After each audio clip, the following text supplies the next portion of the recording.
Amen. Well, magandang gabi po or magandang umaga, I should say, sa bawat isa sa atin. Tayo nagpapasalamat sa Diyos sa kanyang biyaya at pag-iingat.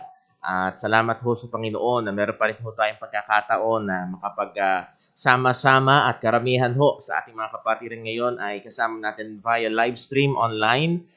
Tayo ho ay nagpapasalamat sa Diyos sa kanyang biyaya ho sa atin. Ano ho, pasensya na ho, medyo na-late ho tayo. We're still improving on our technical ends at salamat ho sa Diyos sa mga gifted na taong pinagkaloob niya sa atin upang makapaglingkod ho sa ganitong kaparaanan.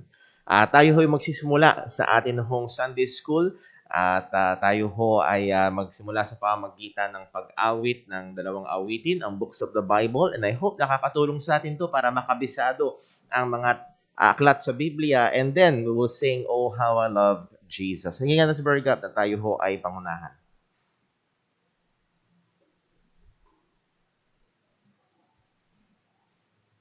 Magandang umaga po sa ating lahat. Sumprat natin mga Bible sa Table of Contents.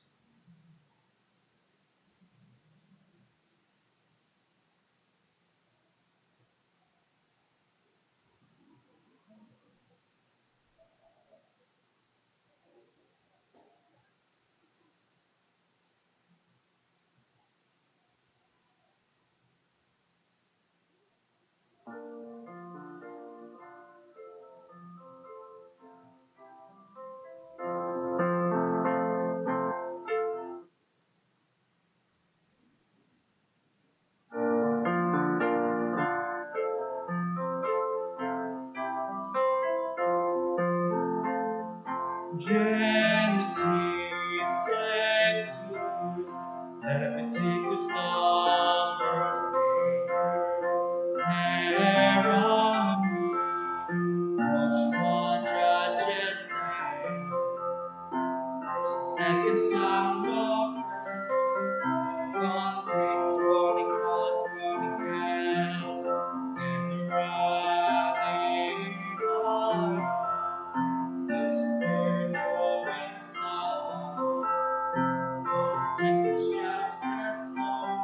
Isaiah,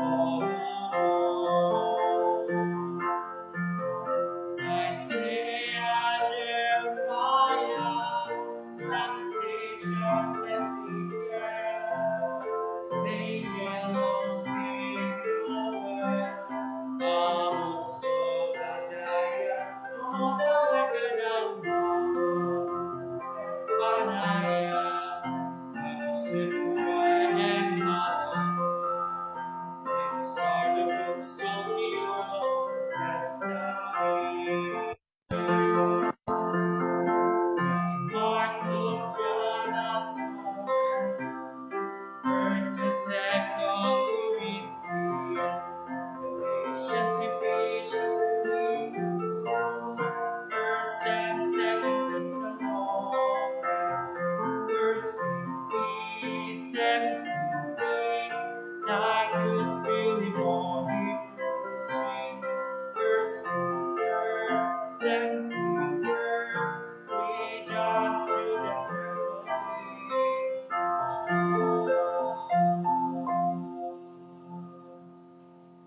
At tayo po i-mustang lahat. At tayo po tumawag sa Panginoon. Awitin po natin, Oh, how I love Jesus.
Ayan, purihin po ang pangalan ng Panginoon at salamat po muli sa bawat isang naririto at sa ating mga kapatiran.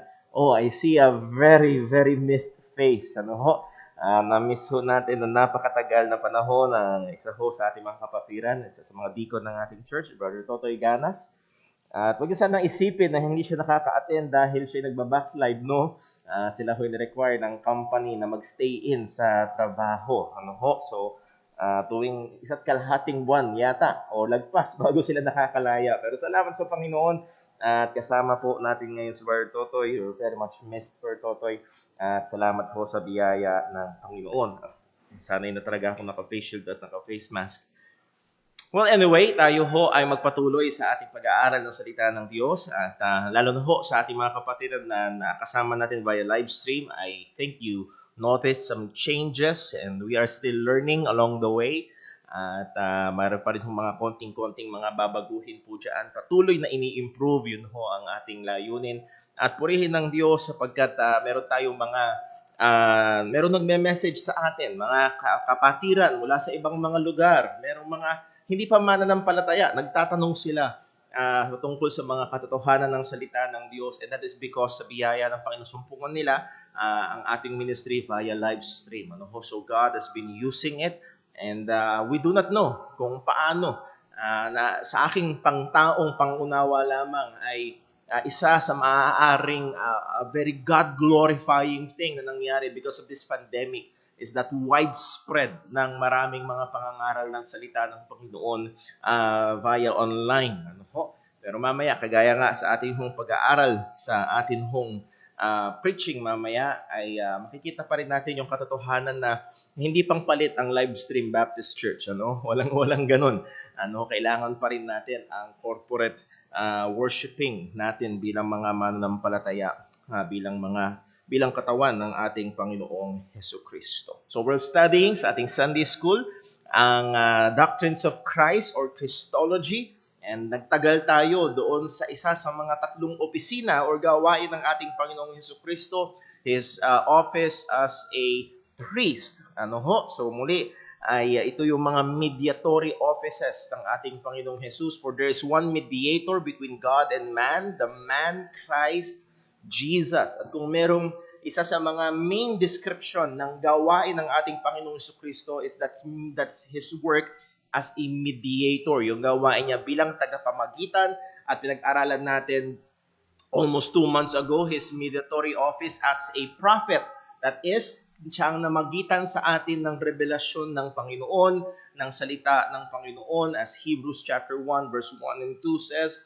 And then, He mediated to us God's righteousness as a priest. Siya ang namagitan sa atin ng katuwiran ng Diyos, and that is yung requirement ng katuwiran ng Diyos, that is na-satisfy ang demand ng kautusan, na-satisfy yung wrath ng Panginoon, ay nagkaroon ng propitiation, and not only that, yung perpektong katuwiran na hinihingi ng kautusan para maging katanggap-tanggap sa Panginoon ay nabigay sa atin sa pamamagitan, imputed sa atin sa pamamagitan ng sakripisyo na ginawa ng ating Panginoong Hesukristo. That's why He is our priest. Siya ang nag-alay at siya rin mismo ang pinakahinain na alay. At pinag-aralan natin yan at tinapos natin yan last Sunday, at nagkaroon tayo ng matagal na pag-aaral dyan because we also saw in the data na meron tayo, sa information na meron tayo sa scripture, ay mas nakafocus din doon. Hindi lang yun,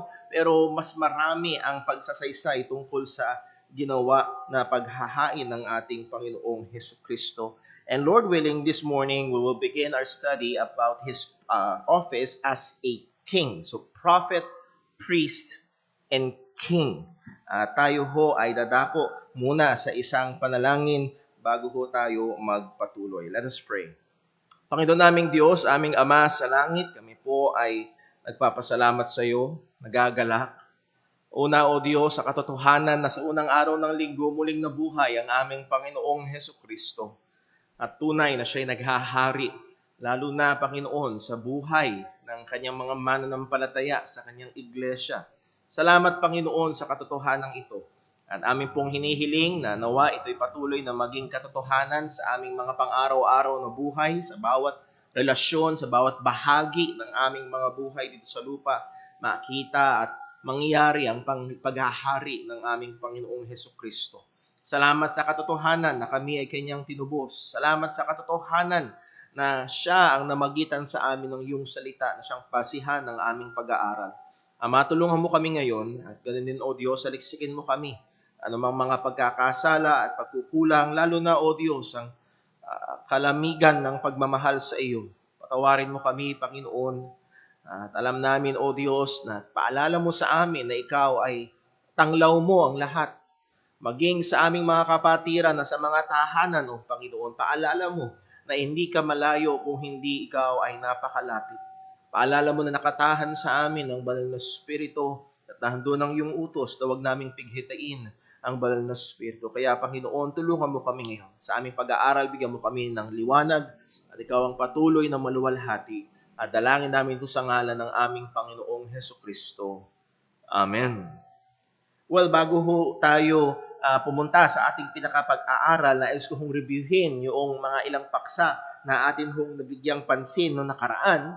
At nakita ho natin yung mga primary significance ni Jesus, yung pag-aalay niya ng kanyang sarili, that is His satisfaction, yung sacrifice niya ay satisfaction, yung sacrifice niya ay substitution, yung sacrifice niya ay imputation, and then yung sacrifice niya ay propitiation, and lastly, yung sacrifice ni Jesus ay redemption.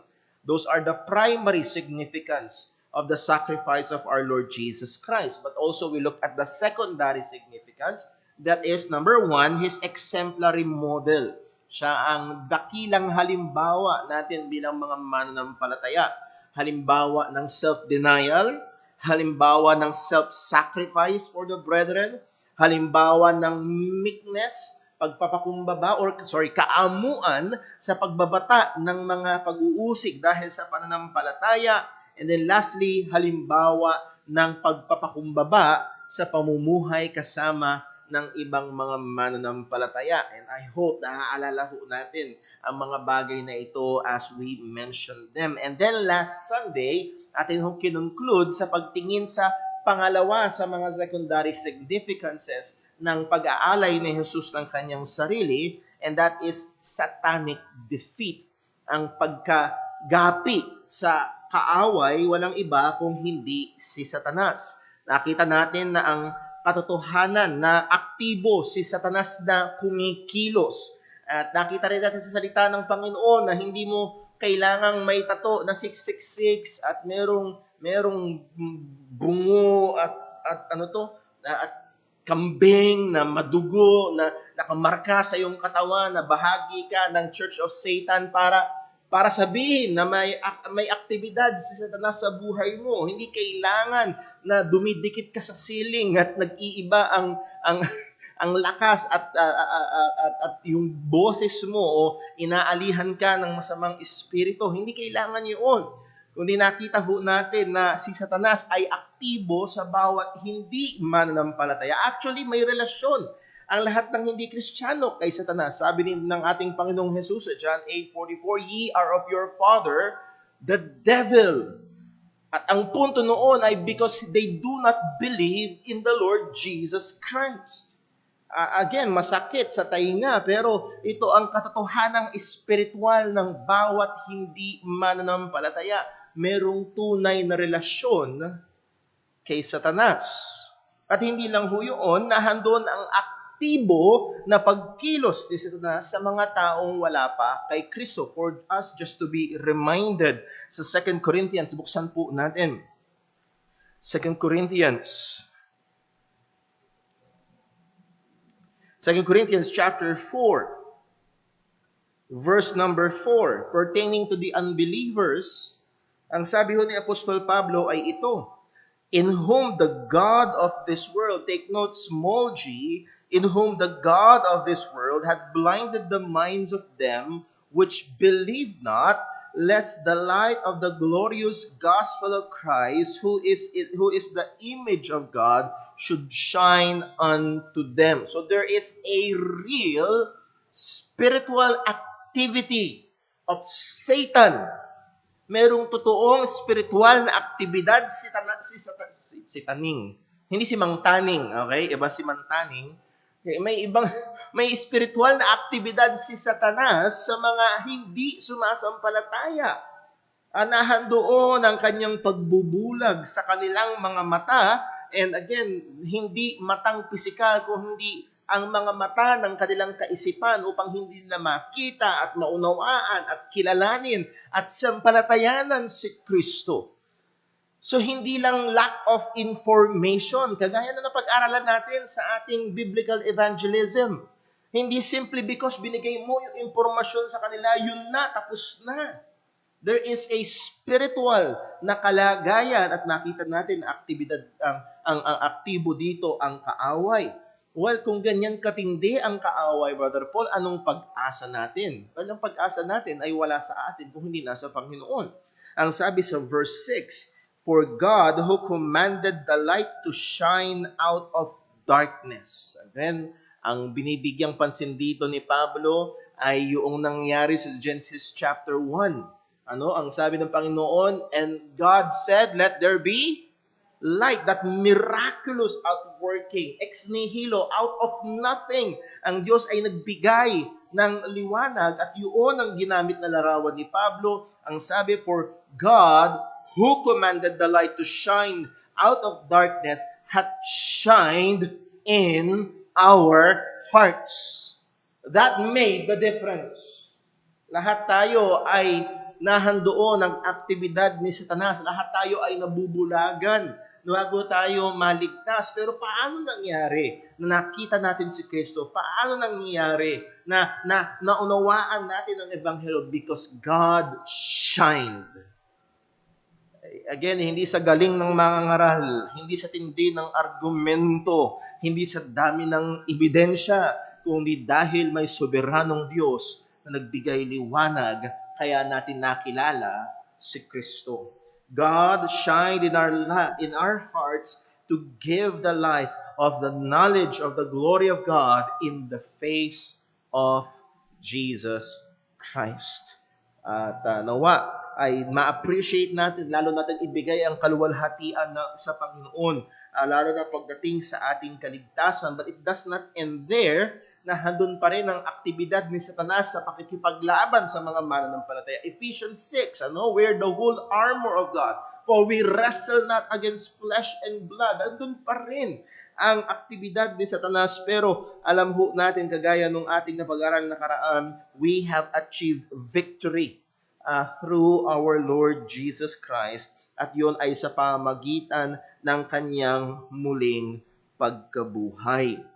At ito ay kitang-kita sa sinabi ni Pablo sa Colossians 2. Again, we're just reviewing at puntahan natin sa Colossians chapter 2. Colossians chapter 2.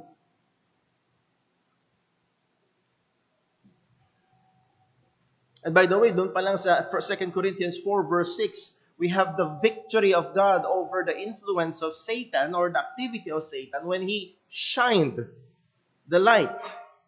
Nung inutos niya, hindi pwedeng, hindi nag-i-struggle. Ang implikasyon doon ni Pablo, when once God shined the light, that settled it. So again, hindi ito isang bagay na hindi, pwede bang Brother Paul na shinay ni Lord ang light tapos walang, no, hindi uobra. Ang implikasyon din ni Pablo, it is effective. Kapag ang Diyos ang nagbigay ng liwanag, ang taong yun ay maliligtas. At ang sabi ni Pablo sa Colossians chapter 2 verse 13. And kung naaalala niyo ho yung pininta natin na larawan sa mga pinapako sa krus, kagaya ng mga sinasalvage, sinasabitan ng plaka kung ano ang kung ano ang kasalanan nila. At ganoon din kay Jesus, may pinako sa Pilato ang nakalagay, Hari ng mga Hudyo. Nakipag-contest pa nga ang mga religious leaders ng Israel kung hindi dapat ang ilagay mong kaso niya, inaangkin niyang siyang hari ng mga Hudyo. Anong tugon ni Pilato na? Ang nasulat ko na. So rebellion ang ikinaso kay Jesus, kaya siya ipinako sa krus. That is according to yung gawa ng mga Romano. Nevertheless, ang punto ay ito, ipinapako sa krus yung kaso. Yun yung nabayaran niya doon sa krus. Okay, get the picture?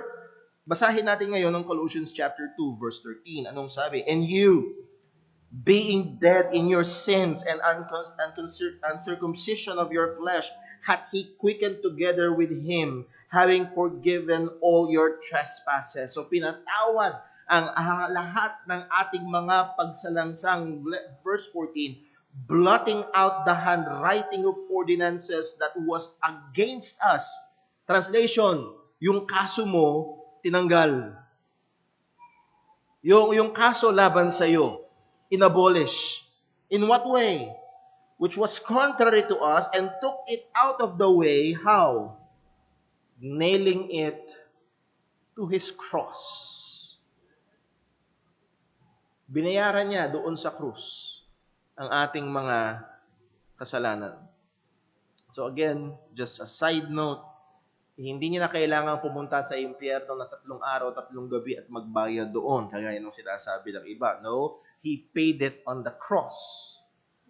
Nailing it to his cross. And then verse 15, ang sabi ni Apostol Pablo, and having spoiled principalities and powers. At kagaya na pag-aralan natin sa Ephesians, these principalities and powers ay tumapatungkol sa mga spiritual wickedness in high places. At ito ay mga masasamang espiritu, mga kasama ni Satanas. At lahat ng ito ay ginapi niya. In what way? Ang sabi, and having spoiled principalities and powers, he made a show of them openly, triumphing over them. At ang larawan nito ay tila baga isang hari na nakipaggiyera, at pag nanalo siya, yung mga general at sundalo at hari nung ginaping kaharian ay igagapos lahat at ipaparada.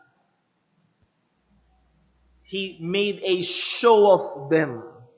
So this is a triumphal na pagbibigay o parade, triumphal parade.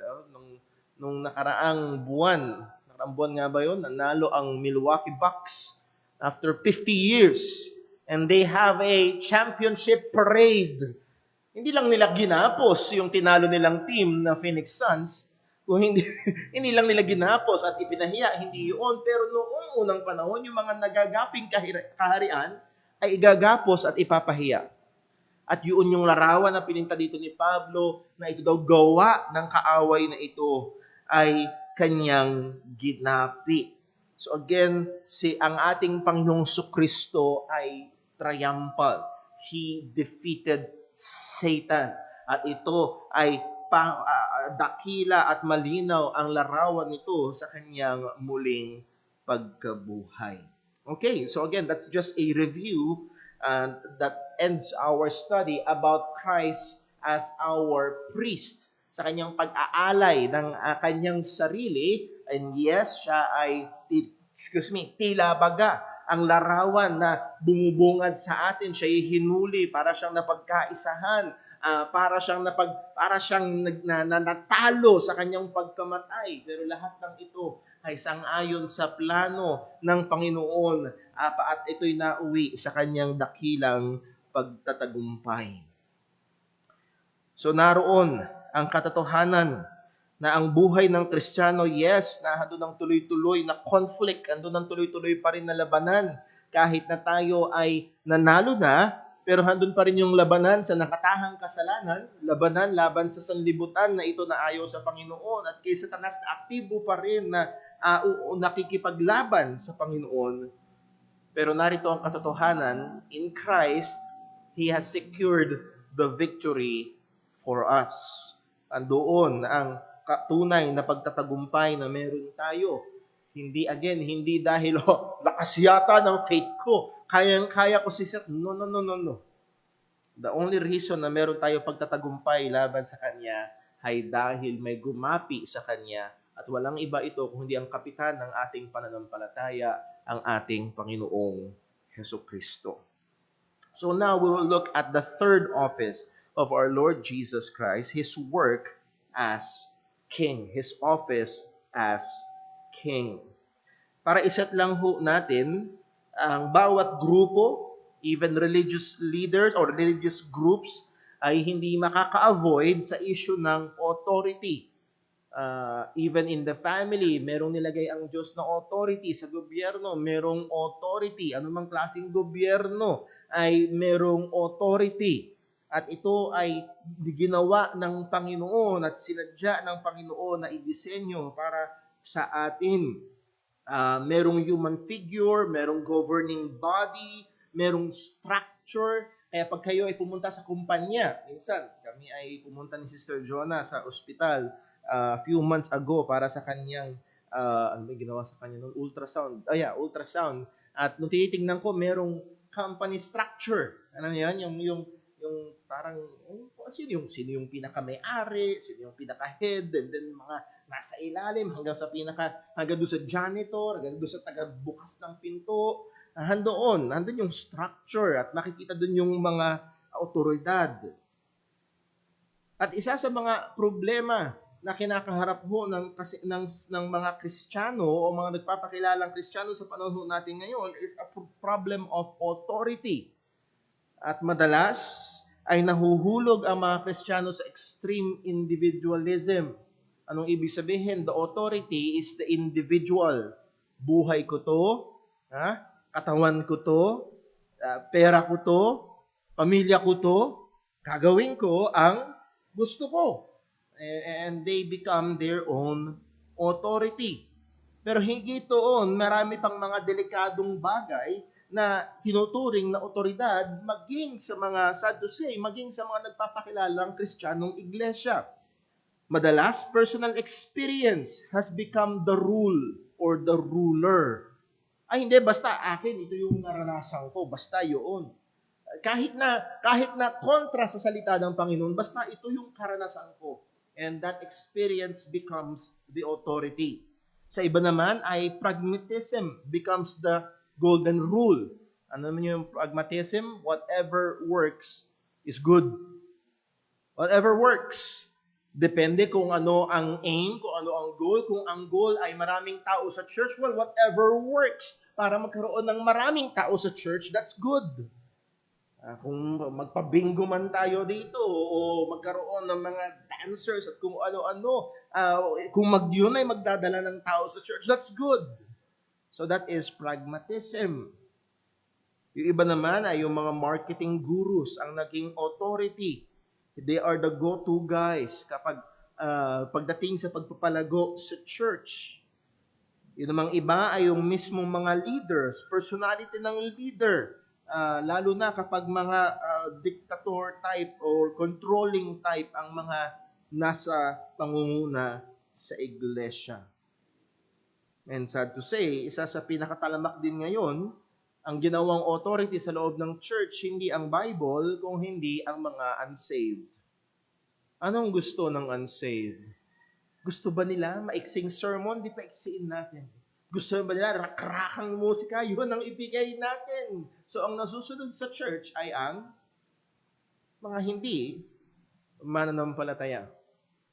So, again, naalala ko ho yung kwento. I believe si John MacArthur, ang nakaranasan ng bagong pastor pa lang, si John MacArthur, at merong may gustong gawin sa church. At meron yatang mga unbeliever na gustong magpakasal sa loob ng church o yun yatang isang anak ng isang prominenteng pamilya sa church mag-aasawa ng hindi mananampalataya, which is clearly out of the Bible. Pero gusto nilang gawin ang kasalan sa church. Ipinipilit nila. At ang tanong lang ni John MacArthur, teka muna, kanino bang church to? Kanino bang church to? Sa atin ba to? Sa akin ba to? Ako bang masusunod dito? Kayo bang masusunod dito? O ang may-ari ng church ang masusunod dito?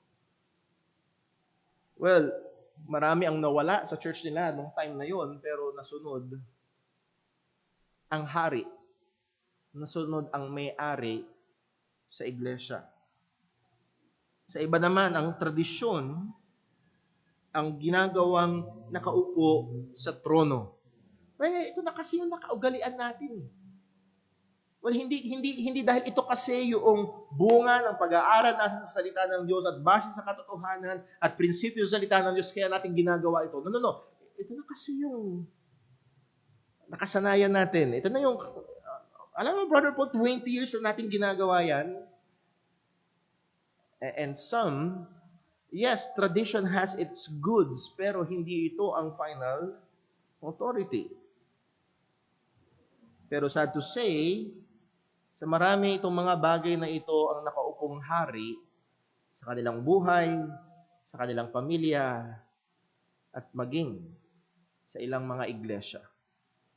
No, I will propose ng dapat na nakaupong hari sa iglesia ay walang iba kundi ang tunay na hari, kundi ang ating Panginoong Hesukristo. At ang gawain at opisina ng pagiging hari ng ating Panginoong Hesukristo ay hindi nagsimula lamang sa Bagong Tipan. Ito ay makikita na natin ang linya nito, ang plano nito, ang disenyong ito mula pa man din sa Lumang Tipan. So sisimulan natin sa Genesis chapter 1 na ang Diyos ay nagdisenyo, sa simula pa lang ay nagdisenyo na ng otoridad. Ang paggalagay ng otoridad ay hindi isang bagay na nag-evolve, kung hindi isang bagay na dinisenyo ng Panginoon. Sa mga unang tao pa lang na kanyang nilikha, mula kay Adan at kay Eva sa Genesis chapter 1, verse number 28.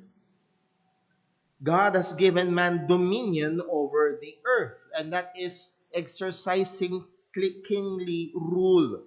Pagdating sa verse 28, Genesis 1, and God blessed them, that is the man and the woman, and God blessed them, and God said unto them, be fruitful and multiply and replenish the earth and subdue it and have dominion over the fish of the sea, over the fowls of the air, and over every living thing that moveth upon the earth. So man, by creation and by God's design, not by evolution, is the pinnacle of God's creation dito sa atin pong dito sa sangkalupaan. Inilagay ng Diyos ang tao bilang mag-exercise ng dominion, ng rule, ng authority over His creation. Now, gusto ko lang kung ingat tayo, baka mamaya kasi pag nababagit natin yung rule, yung dominion, baka sa sobrang fallenness ng sanlibutan, ang naiisip lang nating rule at dominion is abusive rule and abusive dominion. It bears upon sa tao ng responsibility. Hindi lang basta, ako ang boss, ako ang masusunod. Hindi. Bilang may authority, meron kang responsibilidad. Okay? So, pero gusto natin makita rito, not just responsibility, but God has given man authority. Now, dahil sa pagkahulog ng tao sa kasalanan, ay nandoon ang sumpa ng Panginoon. And in some ways, one way or another, nandoon ang epekto nito doon sa rule at dominion ng tao sa lupa. At again, magiging mahirap na ang panganak, magiging mahirap na ang pagkuha ng makakain. Lahat ng ito ay kasama sa sumpa na ibinigay ng Panginoon. But sa Genesis chapter 3, meron agad tayong pangako mula sa Panginoon. At actually, ito yung pinaka-reason kaya gusto ko nating simulan sa Genesis. Sa Genesis chapter 3, and this is known to be the proto-evangelion or the first gospel, the first good news. Nung nilikha ng Diyos ang lahat, behold, it was very good. Nahulog sa kasalanan, it's very, very bad. But there's a good news. Sabi sa verse 15, Genesis chapter 3, and I will put enmity between thee and the woman, and between thy seed and her seed, and it shall bruise thy head, and thou shalt bruise his heel. So nariyaan, hindi lang yung bruise na gagalusan, kung hindi ito ay matinding pagkawasak. At ang makikita natin doon, yung seed of the woman, that is Christ, yung sakong lamang ang masasaktan sa kanya, yes, masasaktan, pero ang i-deliver ng seed of the woman sa serpent is a fatal wound. Isang grabe at mapamuksang sugat sa ulo. It will bruise thy head. Actually, sa iba, he will crush your head. Na parang yun yung nung naglinis ho kami dyan minsan sa Sunday school. Akala ko may tali lang na nakapulupot. Nung sinubukan ko anuhin ng walis para walisin, gumalaw. May ahas na ganyan ka At anong ginawa? Hindi yung buntot ang tinarget, yung ulo. Pinalo ng walis. Yung tangkay ng walis, patay. At yun yung larawan. Actually, isa ito sa mga verse na alala ko nung he will bruise your head. So nandoon na ang pangako na merong darating nagagapi sa kaaway, may darating nagagapi kay Satanas. Even during the time of the patriarchs, and that is from Abraham hanggang sa kapanahunan ng mga Hudyo, maging doon sa time nang nandun sila sa Egypt. Even at the time of the patriarchs, sa Genesis chapter 49, buksan po natin. Again, wala tayong time para tignan ng lahat. And ito'y magiging overview lamang. Sa Genesis chapter 49,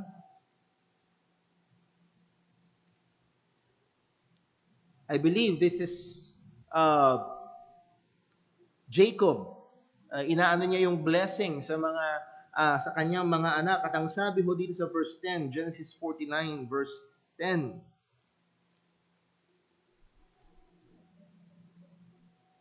Ang sabi ni Jacob ay ito, the scepter shall not depart from Judah, nor a lawgiver from between his feet, until Shiloh come, and unto him shall the gathering of the people be. Now, sa hindi nakakaalam, pero paano yun? Ano yung scepter? Ano yung scepter? Kung nakakita na kayo ng larawan ng hari, ang madalas makakita kayo ng hari na nakaupo sa trono at yung hari ay merong hawak. So may hawak na hindi yung tungkod dahil masakit na ang kanyang likod, kung hindi yun ay isang baston na merong ornament dito sa dulo. That is the scepter. At yung scepter, yes, yung corona ay senyales ng otoridad, pero hindi lang yun. Yung scepter ay senyales ng rule. And the bearer of that scepter is the one who is ruling. Actually, yun ay larawan na pwedeng pangparusa sa lumalabag. So, it symbolizes the rule. At ang sabi ni Jacob, from Judah, the scepter shall not depart from Judah. Hindi, and again, it's a sign of kingly rule at hindi daw to aalis kay Judah. And again, sang tribe galing ang ating Panginoong Jesus? He is the Lion of the tribe of Judah. He is from the tribe of Judah. So nahandoon pa rin ang tukoy nito, walang iba kung hindi sa ating Panginoong Jesucristo. Well, marami pa hong mga bagay na maaari tayong tignan maging during Israel is identified as God's kingdom sa Exodus 19 verses 4 to 6. Wala na tayong time para tignan. Mosaic prophecy, merong pinramis na scepter who will destroy the enemies of God's people. Pinrapisay ni Moses sa Numbers 24:17 to 19. And during the theocratic period na kung saan naghahari, doon na nagsimula na si Haring Saul, si Haring David, si Solomon, and then yung mga susunod na hari sa kanila, ay nahandoon ang mga references patungkol sa darating na paghahari ng Panginoon. At siguro ay wala nang ibang mas gaganda pa rito kung hindi the very Davidic covenant. Pero bago yun, tignan muna natin sa 1 Samuel chapter 2 verse 10. 1 Samuel chapter 2 verse 10. Bakit natin ginagawa ito? Gusto ko lang makita niyo mga kapatid, hindi ito isang bagay na bigla lang naisipan ni Lord. Hindi to isang bagay na aksidente lang. Naalala ko ho, minsan, isa sa mga hilig kong pinapanood sa YouTube ay yung kung paano na-discover ang ilang mga bagay-bagay. Sino nakakaalam ng microwave oven? Microwave oven, aksidente lang ang microwave oven. Ang hindi na-develop talaga noon ay radar para nung World War II para makita kung may mga parating na kaaway. E napansin ng inventor habang nagde-develop siya ng radar, yung chocolate sa kanyang bulsa natunaw. Pwede pala yun. At we have now the microwave oven. Aksidente. Merong ibang ginagawa, tapos biglang, merong na-discover. Ang Diyos ay hindi ganun. Okay, subukan natin.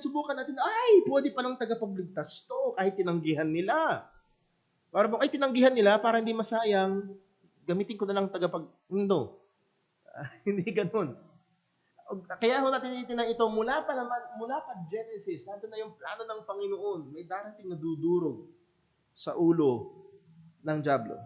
May darating na maghahari. May pinangako ang Diyos na maghahari. At sa 1 Samuel chapter 2 verse 10 ang sabi, "And the adversaries of the Lord shall be broken to pieces. Out of heaven shall he thunder upon them. The Lord shall judge the ends of the earth, and he shall give strength unto his king, and exalt the horns of his anointed."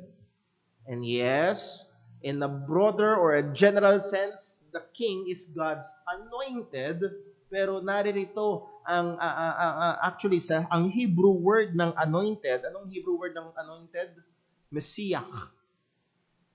Ang galing ang ating English word na Messiah. That is the anointed one. At ang sabi dito, he will give strength unto his king. He will exalt the horn of his anointed. May horn. Alala ko nung batang Kristiyano ko, kapag nababasa ko, may horn. Si David, God will exalt my horn. May sungay. Buzanian ba siya? Yung mga kaaway ni Voltes 5, may horn, yun ba yun? No. Again, this speaks of honor. Pag sa animal kingdom, doon sa mga toro, pag mas mahaba yung horn, it symbolizes age and power. Kasi again, yun yung sinisimbolo yung honor nung hari. So that's a symbol sa lumang tipan. But ang sabi, he will exhort the horn of his anointed. And ultimately, ang pinaka-ultimate exaltation ng niyaan ay walang iba, masusumpungan sa ating Panginoong Hesukristo. Sa 2 Samuel chapter 7. 2 Samuel chapter 7. Tingnan po natin ang isa sa pinakamahalaga at often quoted din patungkol sa ating Panginoong Hesus sa New Testament. Walang iba kung hindi ang Davidic Covenant. 2 Samuel chapter 7, simulan sa verse 12. 2 Samuel chapter 7, verse 12. "And when thy days be fulfilled, and thou shalt sleep with thy fathers, I will set up thy seed after thee, which shall proceed out of thy bowels, and I will establish his kingdom." So this is God making a covenant with David. Ang sinasabi ng Panginoon kay David, pag namatay ka na, yung anak mo, i-establish ko yung kingdom niya. Verse number 13. "He shall build a house for my name, and I will establish the throne of his kingdom forever." Now, sino ang anak ni David na naghari kasunod niya? Si Solomon. Sino ang nagtayo ng house of the Lord, yung temple? Si Solomon. Kaya marami, nung una, ang tingin nito ay walang iba, ang fulfilled na dito ay walang iba kung hindi si Solomon. Pero meron pang sinabi that goes beyond Solomon. Ang sabi, I will establish his kingdom. Gano'n daw katagal? Forever. At ang paghahari ni Solomon ay matagal nang natapos. Thousands of years ago. Ang sabi sa verse number 14, "I will be his father, and he shall be my son. If he commit iniquity, I will chasten him with the rod of men, and with the stripes of the children of men. Verse number 15, but my mercy shall not depart away from him, as I took it from Saul, whom I put away before thee, and thine house and thy kingdom shall be established forever before thee. Thy throne shall be established forever. So, hindi katulad noong paghahari ni Saul na inalis ng Diyos yung paghahari sa lineage ni Saul. Ang sabi ng Panginoon, David, mula sa lineage mo yung paghahari magtutuloy-tuloy. And again, isa sa mga titulo ng ating Panginoong Jesus ay ano? He is the Son of David. At siya ang uupo sa trono ng kanyang haring, ng kanyang ama, kanyang ama na si David. So nandoon, not just during the theocratic kingdom, but even during the divided kingdom, nandoon ang mga prophecies tungkol sa darating na hari. Isa sa pinaka-pamilyar sa atin, Micah chapter 5 verse 2, and madalas itong nababasa kapag panahon ng Pasko. Ang sabi sa Micah 5 verse 2, but thou, Bethlehem Ephratah, though thou be little among the thousands of Judah, yet out of thee shall he come forth unto me, that is to be ruler in Israel, whose goings forth have been from of old, from everlasting. So nandun ang hula ng Panginoon na darating ang isang hari mula sa Bethlehem, at doon he will be the ruler in Israel. So this is again pertaining to our Lord Jesus Christ. So mula pa lang noong lumang tipan, at isa sa mga pinangako ng Panginoon, may darating na hari, may darating na maghahari. At ang punto lang natin, kaya natin to binigyang pansin ay ito, it is fulfilled in our Lord Jesus Christ. Yung sinasabi natin na opisina, yung gawain ni Jesus bilang prophet, priest, and king, ay hindi isang bagay na dinevelop lang ng mga theologian na nagtagpi-tagpi lang ng mga verses, no. Kung hindi iso talaga ay kasama sa disenyo, pinalano, at ipinangako ng Panginoon na gagawin ng ating Panginoong Hesukristo. Now, again, wala tayong time para tignan ang lahat ng detalye, pero ito, ang paghahari ng ating Panginoong Hesukristo ay konektado sa kanyang muling pagkabuhay. Alam natin, nung dumating ang ating Panginoong Jesus, dumating siya bilang sa kanyang pagpapakumbaba. Yes? So sa Philippians chapter 2, malinaw, maging ginamit itong example para sa mga Kristiyano, let this mind be in you, which was also in Christ Jesus, na siya ay nagpakumbaba. He came as the suffering servant. Hindi siya dumating bilang hari na maghahari, kung hindi isang alipin na magdurusa at ibibigay ang kanyang sarili para magligtas sa atin. And we studied that about his office as a priest. Now, hindi lamang siya nagdusa, hindi lamang siya namatay, kundi siya rin ay muling nabuhay. Buksan natin sa Philippians chapter 2. Then pupunta tayo sa Matthew 28. Philippians chapter 2.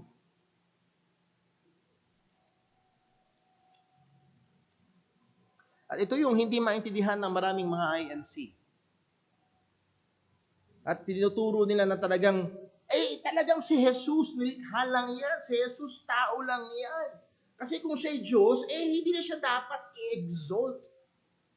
Tama? Kasi mataas na siya kung siya'y Diyos. Again, ang context ng exaltation is because of his humiliation. Yung kanyang pagpapakumbaba. So, basahin natin.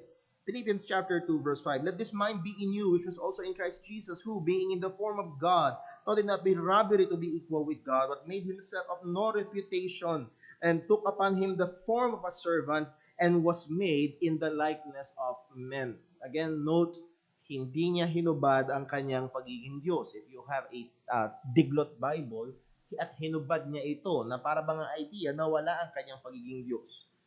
Ang tanong nga saan niya sinabit? Anong hanger ang ginamit niya? Hindi 'yun. Kung hindi in what way niya ito quote and unquote hinubad, in what way paano niya ito ginawa?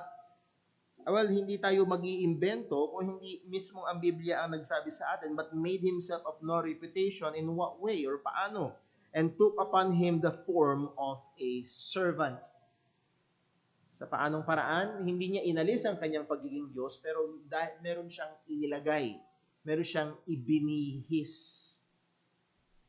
Naalala ko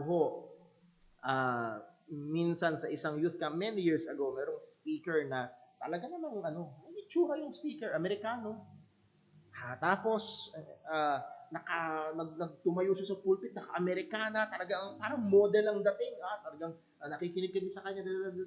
Then pinag-usapan ng tungkol sa kasalanan, tinanggal niya yung Amerikana niya. Yung pala, yung damit sa loob ay parang gusgusin na. Ba't hindi namin nakita yung gusgusing damit? Kasi meron siyang inilagay. Bakit natin makikita sa New Testament si Jesus mahina, napapagod, nagugutom, nasugatan? Bakit meron siyang hindi alam?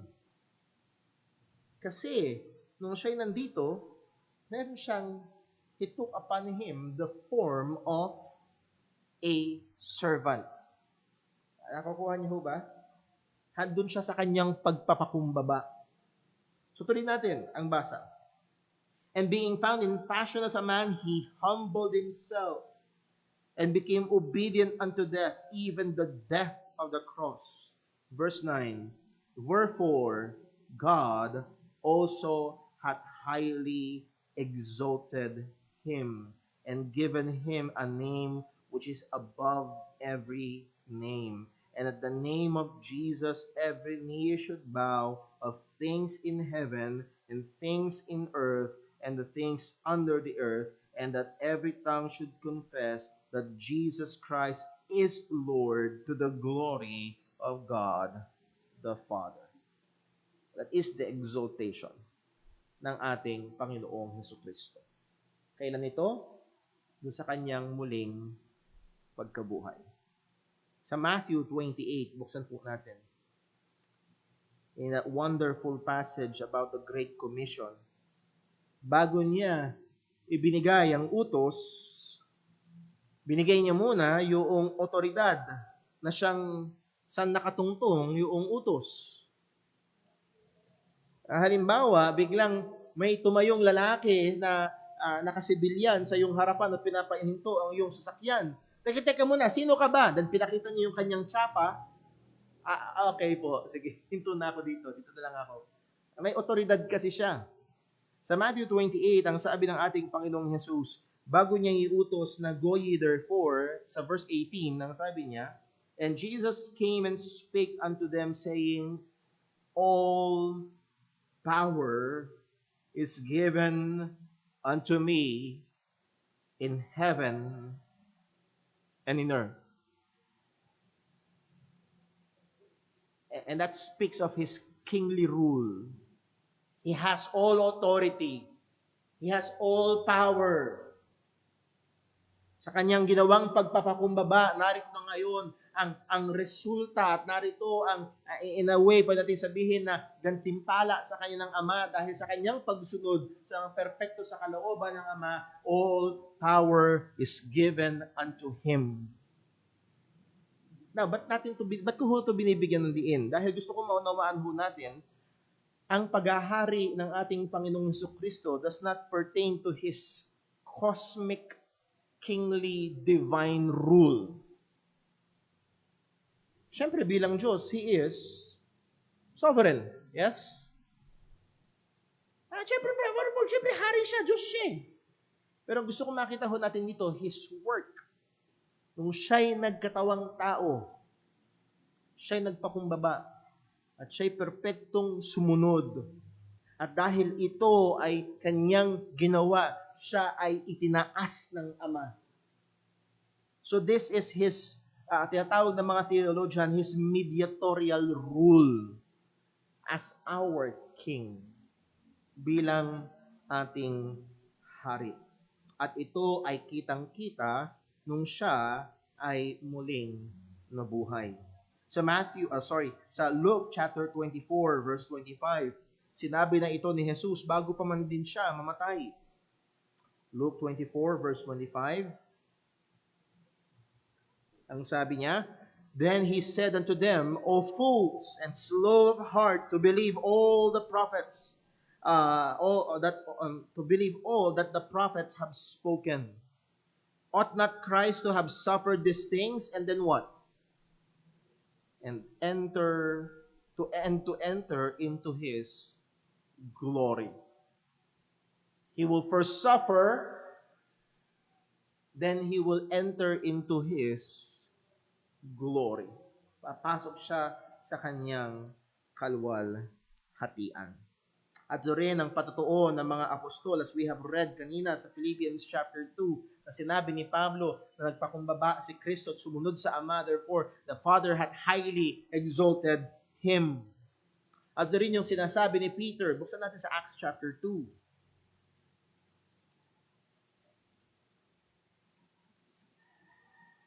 Para maunawaan natin yung konteksto ng sinasabi ni Peter. Actually, isa ito sa madalas na ginagamit ng isang kamag-anak po namin na ayaw maniwalang Diyos si Jesus. Tignan mo na, ginawa siyang Panginoon. Hindi talaga siya Panginoon, ginawa lang siyang Panginoon. Again, this speaks of His exaltation dahil siya ay nagpakumbaba. Ang sabi ni Pedro sa Acts chapter 2 verse 32, "This Jesus hath God raised up, whereof we are all witnesses." Take note of the setting. This is Pentecost. Ang dami, libo-libo ang mga tao na nasa Israel. Maging ang mga Israelitang nasa ibang mga lugar nagbabalikan in pilgrimage sa Israel. At doon, bumaba ang banal na Espiritu. At nandoon nangaral si Pedro. At ang sabi niya, si Jesus na ito, yung pinako sa krus na marami sa inyo nakita nyo at maaaring yung iba sa inyo nabalitaan nyo, itong Jesus na ito binuhay muli mula sa mga matay at lahat kami ay saksi.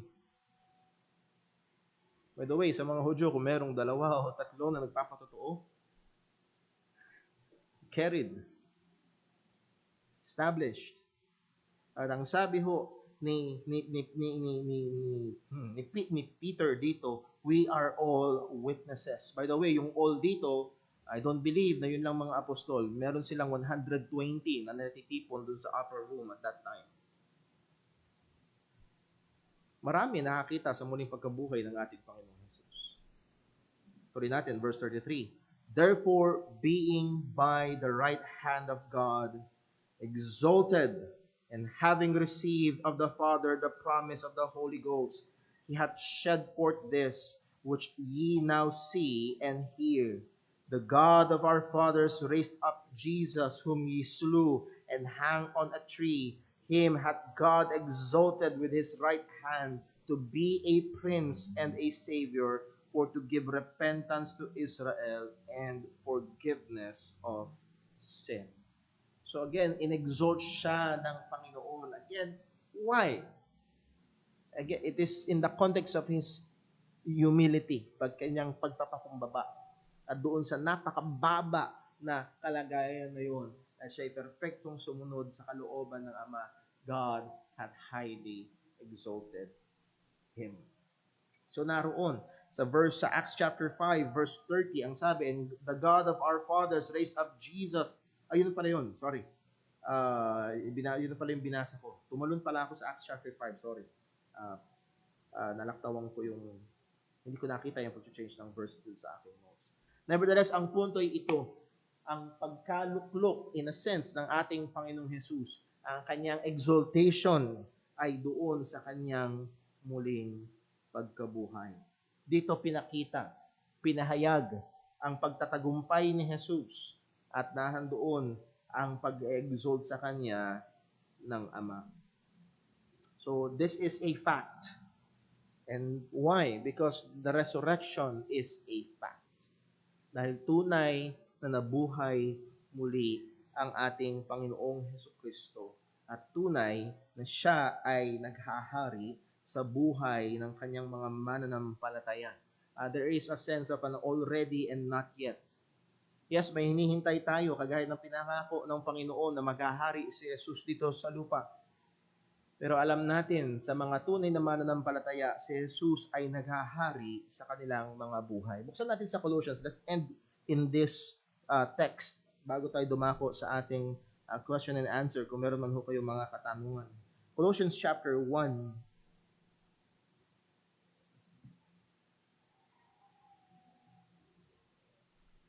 Simulan sa verse 12. So is Christ reigning? Hindi reigning na umuulan, is he reigning as king? Naghahari ba siya?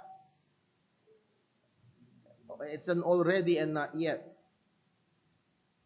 He is already reigning sa kanyang mga mananampalataya, sa kanyang iglesia, but he is not yet reigning dito sa lupa bilang hari na kung saan, ang sabi ng Biblia, and all the kingdoms of this world will be the kingdom of our Lord Jesus Christ. Not yet yun. Pero ang sabi ng salita ng Panginoon sa Colossians chapter 12, ang sabi, giving thanks unto the Father, Colossians chapter 1 verse 12, giving thanks unto the Father which hath made us meet to be partakers of the inheritance of the saints in light, verse 13, who hath delivered us from the power or reign of darkness. Andun tayo dati sa kaharian ng kadiliman, who deliver us from the power of darkness and hath translated us into what? Into the kingdom. So yung kingdom ay wala sa Davao. Hindi mo kailangan ng 5,000 o 10,000 na entrance fee para makapasok ka sa kingdom. Sa New Jerusalem. No. We are translated. That is, tayo ay inilipat mula sa paghahari ng kadiliman, inilipat tayo at inilagay tayo sa kaharian ng ating Panginoong Hesukristo. So here is a spiritual reality ng bawat tunay na mananampalataya. Si Kristo ay hari at tayo ay kanyang mga alipin. You need not to make Him king. You need not to make Him Lord. He is king. He is Lord kung ikaw ay mananampalataya niya. So, hindi totoo yung iniisip ng iba, well, pwede mo siyang tanggapin ngayon bilang tagapagligtas, pero later on, tanggapin mo siya bilang, no. It's either He is your Savior and King, kung hindi mo siya King, He is not your Savior. He is your Savior and King. At ito ay katotohanan. At again, hindi ito yung kanyang paghahari na kung saan dahil siya ay Diyos, kung hindi ito yung paghahari. He earned. Pinaghirapan niya at resulta ito nung kanyang ginawang pagbubuwis ng kanyang sarili para sa ating kaligtasan. So He is really our King. God has exalted Him. At ang patunay nito ay walang iba kung hindi ang kanyang muling pagkabuhay. So I hope ay lalo nating ma-appreciate ito. Tutuloy natin ito, Lord willing, next Sunday. At nawa, tingin ko pupunta tayo ng kaunti. Medyo magdadavie tayo ng kaunti. At titingnan natin yung ilang mga historical and very important evidence or ano ba tamang salita? Nagpapatunay sa resurrection. Because kung hindi ito ang resurrection, wala lahat ang ito. He's not king, He's not reigning. Kung walang resurrection, sabi nga ni Pablo, walang kwenta ang ating pananampalataya. Pagkitin natin ng kaunti ho yun para lang magkaroon tayo ng mas solid ground na tungtungan pag merong tumatanong para sa atin hong pananampalataya. So natitira ho nating 5 minutes. Baka meron hong may question. Baka meron hong may kailangan ng paglilinaw. Meron ho ba?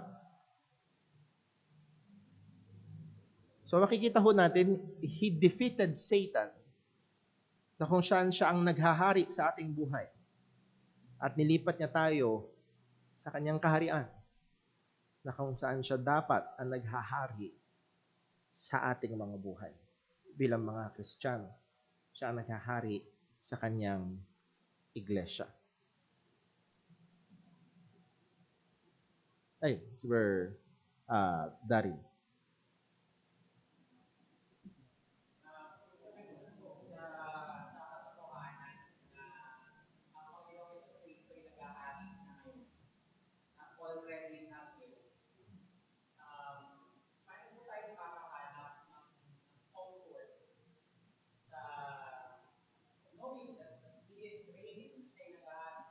Hmm.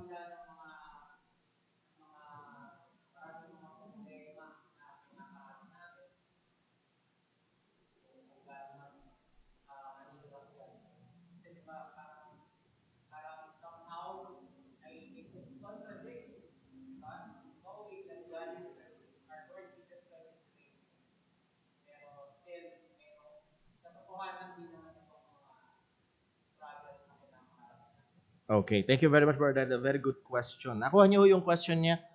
Kung naghaharing si Jesus, parang hirap pa rin. Ha? Well, again, ginamit natin yung concept ng already and not yet. Sana naunawaan niyo yun. Dahil ang daming already and not yet sa Biblia. Sa John, sa 1 John, ang sabi ni John, Beloved, we are now the sons of God. Pero hindi pa na nakikita ng buong buo. Dahil hindi pa siya dumarating. So already but not yet. Meron pa ring parating in the future.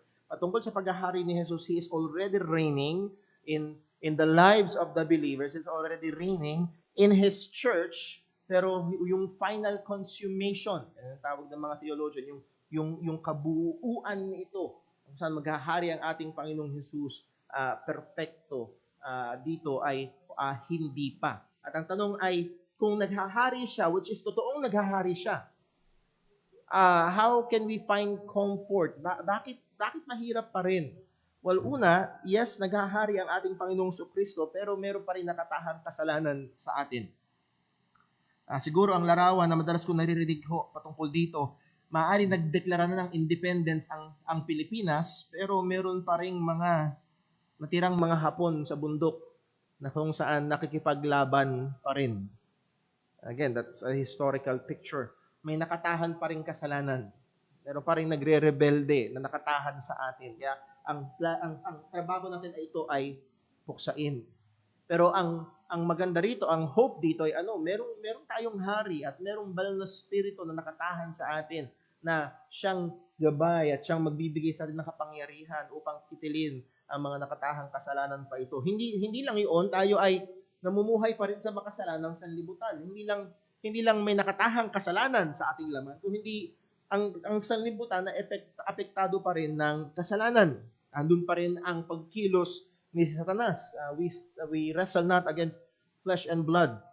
Pero let me just boil it down dun sa sagot na ang verse na naalala ko ay yung sinabi ng sinabi ni Pablo sa Romans chapter 8 verse 28. And we know that all things work together for good. May masama bang nangyayari sa Kristiyano? Yes. Nagkaka-cancer din ba ang Kristiyano? Yes. Na-aksidente rin ba ang Kristiyano? Yes. Ibig sabihin ba hindi hari si Kristo? No. Hari pa rin siya. At nandito ang napakagandang katotohanan that even your worst day, as a Christian, even your worst day, your worst experience, still for your good.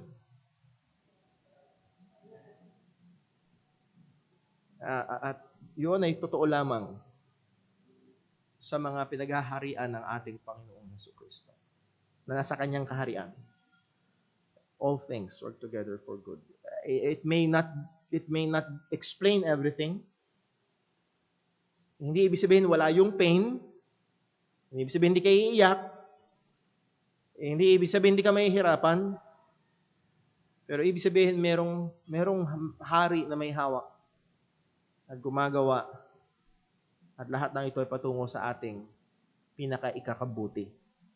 Lagi ko nga hong ginagawang distinction, ingatan lang natin yung definition ng good.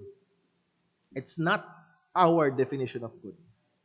It is God's definition of good. Mamaya, ang good kasi sa atin, walang problema, walang sakit, laging may pira. No? No, hindi laging yun ang good. So I hope it gives an answer. So that's a very good question. I hope that the answer is very good also. Okay, baka meron pa ho.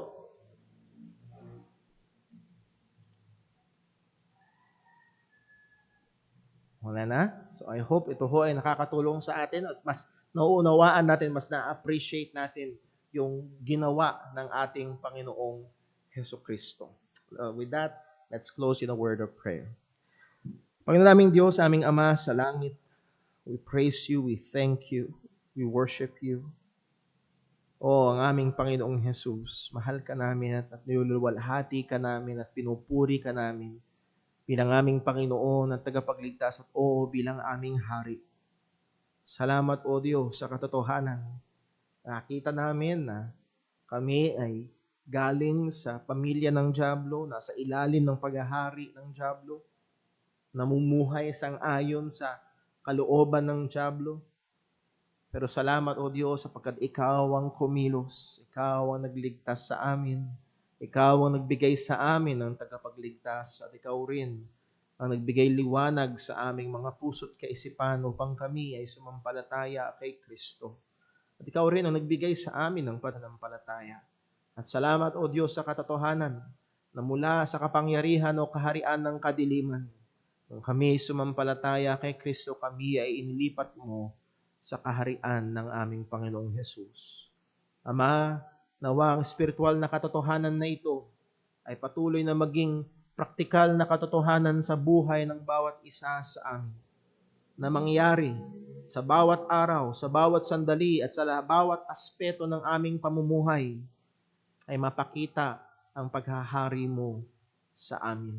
At Lord, kami ay tumitingin at umaasa na darating ang isang araw na tunay, ikaw ay uupo sa trono na kung saan ikaw ay maghahari dito sa lupa ng isang perpektong paghahari. Salamat o Diyos sa mga pag-asa na meron kami na ito. Ingatan mo kami maging sa pagpapatuloy ng aming gawain, maging sa kasalukuyan na kumakalat na pandemya, alam namin na ikaw pa rin ang Diyos na soberano. At lahat ng ito ay pinagkakatiwala namin sa iyo. Sa ngalan ni Jesus pong aming dalangin. Amen. So, i-end na ho natin ang ating live stream ngayon. At bilang ilang mga paalala, wala ho muna tayong mga refreshments dahil syempre mapipilitan tayong magtanggal ng mask, magkwentuhan. So, iwasan na ho muna natin. Let's keep on our healthy, safe protocols, physical distancing. Pwede pa rin tayo mag-fellowship pero let's keep the distance and skip the face mask lalo na. At kung hindi pa ho kayo nakatala doon sa ating log notebook, please do so para ho sa contact tracing po sakali mang kailanganin. God bless po. Break time po tayo.